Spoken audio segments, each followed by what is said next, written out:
Welcome back to Digital Rage. I'm Jeff, the producer here at Byer Company. Today we have an article written by Mira McCarty for Byer Company called AI, Reinventing the Customer Journey Beyond the Funnel. And she exposes how the AI search revolution has shortened the distance between discovery and decision and changed the game for everybody who works in marketing funnels. Let's check it out. For decades, the sacred map of every marketer, sales team, and, well, every business strategist was the funnel.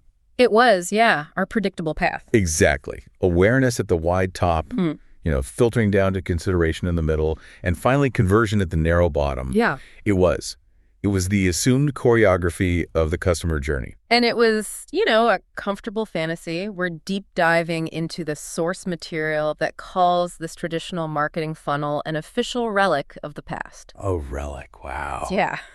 The truth is that clean marching order we all drew on whiteboards was always a little bit off, but the customer sort of played along until AI showed up. Oh, yeah. And AI didn't just optimize the funnel.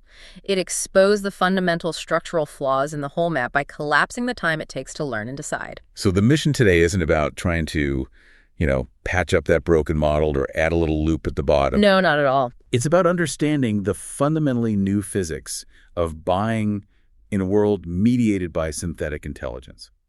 We need to figure out what replaces the funnel when AI has collapsed the journey and blended all the stages together. It's a necessary strategic reckoning. I mean, if you're still basing your investment, your content strategy, your sales handoffs, your measurement on a 5-step linear time-delayed flow, you're designing for a buying environment that simply doesn't exist anymore. You're mapping a ghost town. Exactly. We have to map reality, not legacy. Okay, let's unpack this. When we say collapse the journey, it sounds dramatic. Yeah. But what is the specific technological change AI introduced that just removed the space between discovery, learning, and decision? It boils down to the difference between information delivery and information synthesis. Okay. Think about traditional search. It required all these sequential, time-consuming steps. Google gave you a list of links.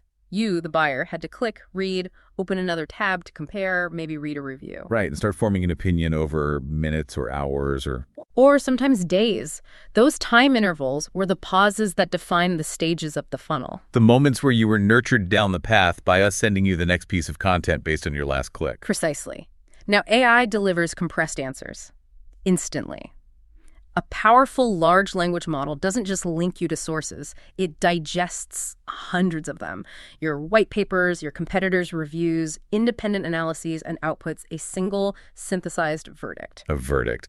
So in that single response, the buyer gets what? Everything at one? Everything. Context, opinions, comparisons, reviews, and often deep technical detail all merged together. So the buyer just skips the whole slow-paced courtship phase because the information asymmetry is instantly leveled. They do.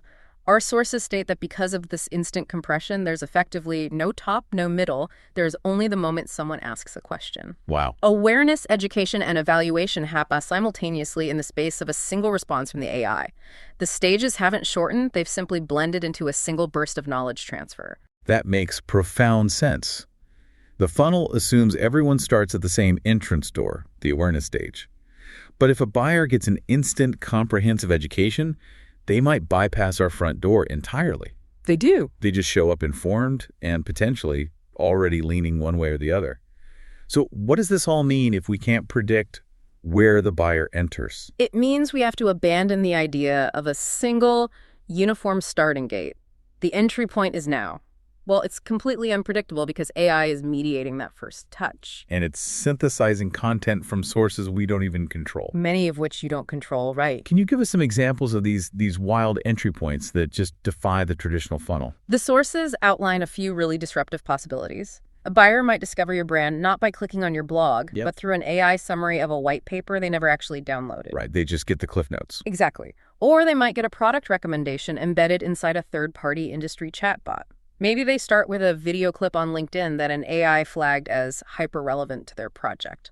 Okay, I can see that. Or, and this is maybe the most disruptive for B2B, a team might have already decided to buy your product. They just use AI to validate that purchase or find the best pricing. They entered the journey at what we used to call the bottom. If they're not walking a predictable linear path, what are they doing? Our source material offered a really powerful analogy for this, suggesting the journey is now a loop of micro-decisions, or even better, a gravity well. I think that's the most important conceptual shift we're dealing with. A funnel is a diagram where marketers push people down a defined slope. A gravity well is a force that pulls people in based on mass and density. Every strong, relevant piece of content, your proprietary research, your unique angle, your deep expertise, it adds mass and density to your gravity well, pulling the buyer closer. And conversely, every weak or generic piece of content, the stuff that looks like everyone else is marketing, it actively pushes them away. It lacks gravity. It just wastes their attention and their effort. Right. And these decisions, these tightening loops, are happening long before the buyer registers as a lead in your CRM. They happen in the spaces where content gets synthesized and shared. Like in a Slack channel. Exactly, when a team is debating vendors in a Slack channel, or someone skims a synthetic summary of 5 different analyst reports. These are all critical decision points that just do not obey the neat sequential order of the funnel. That's a fascinating but, frankly, scary reality for marketers. It sounds like the death knell for the classic time-delayed email drip campaign, the nurture sequence we all learned. It really is. If someone can learn everything in seconds, why would they tolerate a 4-week email sequence? They won't. That classic sequence assumes the buyer needs to be slowly spoon-fed information over weeks to move them from awareness to consideration. AI has eliminated the scarcity of information that made that effective. But let me ask the pragmatic marketer question. If the buyer path is this chaotic and unpredictable, and we abandon the familiar stages, how do we ever measure ROI? Doesn't the gravity well metaphor make marketing planning impossible? That's a great question. And it requires redefining success. We stop measuring linear conversion rates based on sequential steps, and we start measuring mental availability and influence. Okay. Our goal shifts from did they click the sequence to is our brand language showing up in the AI summary? If traditional nurture is dead, what replaces it is brand point of view, POV. Here's where it gets really interesting, because POV is intangible, right? How does a specific stance replace a measurable sequence of emails? It replaces sequence with consistency. Buyers now often arrive at your site, if they even arrive at all, with instant recall about your brand. They already know what your brand believes, what it opposes, and why it exists. Because the AI has efficiently synthesized your brand identity from hundreds of sources across the web. Exactly. And if your message is contradictory, AI spots that inconsistency instantly, and that reduces your gravity, makes you look weak. So the consistency of the message matters far, far more than the timing of the message. It's brand governance over content cadence. Absolutely. The buyer is not nurtured by the sequence of content. They are nurtured by the relentless consistency of the brand's POV over time. The sources make it really clear. In the post-funnel era, your clear, sharp POV is the journey. So if you don't have that sharp, consistent, and memorable POV, you have no mass, and therefore no gravity. You're just noise. This brings us to the core problem we set out to solve. If the funnel's a relic, we need new frameworks. We need 3 specific strategic maps to replace that outdated diagram and effectively manage our influence in this compressed journey. Yes, and these 3 maps work together. They account for the chaotic, compressed, and synthetic nature of modern buying. They force you to look at content as a strategic asset, not just a volume play. Okay, so let's walk the listener through these required shifts. What's the first map? The first map is the influence map. The goal here is simple but revolutionary. To chart all the places where AI might pull your specific content into the buyer's synthesized answer. This is an audit of your content's atomization. I like that term, atomization. It suggests the content is being broken down into its smallest useful parts. That's it exactly. You're moving beyond tracking the whole white paper download. You're trying to determine if AI is pulling specific sentences, definitions, or proprietary data points from your sources. The influence map forces you to track where the new touch points actually happen. Many of which are completely outside your direct control or even off your own website. Right. So we're talking beyond standard Google search results and social feeds. The examples provided are critical. Standard search, AI summaries, industry-specific chatbots, analyst reports, social comments. And what was the other one? Internal queries. Yes, and that's key for B2B internal queries within a large company's own knowledge systems.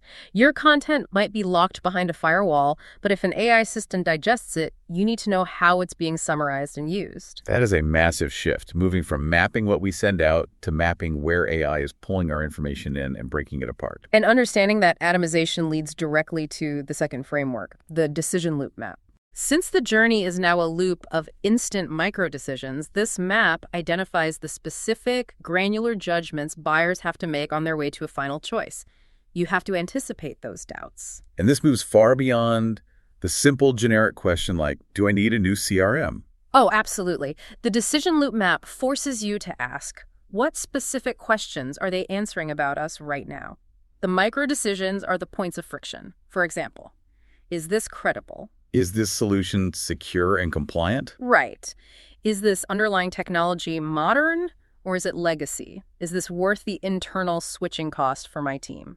I can see how that loop structure forces marketers to be incredibly targeted. You aren't writing one big awareness article anymore. You're writing dozens of micro answers for specific, small doubts, credibility, security, modernity. That's the essence of the new approach. Each micro-decision is an opportunity for a new piece of content that addresses that specific friction point immediately before the buyer loops away and finds a better answer from a competitor. And this whole process is what defines the gravitational pull of your brand. Precisely. Which brings us to the third and arguably most critical map because it defines everything we've just discussed, the recall map. And this is about what your brand is known for before the buyer ever even visits your site? Yes, it's the definition of your brand's mental availability in the age of synthesis. This map forces strategic clarity. It requires an internal audit to define the core thesis the brand stands for, ensuring every single touchpoint reinforces that thesis so AI repeats it accurately. Because if you don't define your recall, the AI will just define a generic version of you. It will. So the goal here is strategic memorability, defined in a way that's easily consumable and repeatable by an AI model that summarizes everything down to a few paragraphs. You have to ask those tough questions. Exactly. What is the one sentence, the definitive value statement you want AI to repeat about your company? What stance should people recognize instantly? What 5 key patterns or pillars define your specific expertise? The recall map defines your gravitational center. And if you can't answer those questions succinctly and consistently, AI will synthesize its own, probably generic, answer by blending you with 3 competitors. You lose your unique mass, you have no gravity. So we've gone from mapping sequential events, awareness, consideration, conversion, to mapping identity and influence. Yeah. The summary of the entire strategic shift is clear. The traditional funnel made marketers chase specific conversion events. And the new era rewards brand recognition, mental availability, and the ability of your content to withstand synthesis.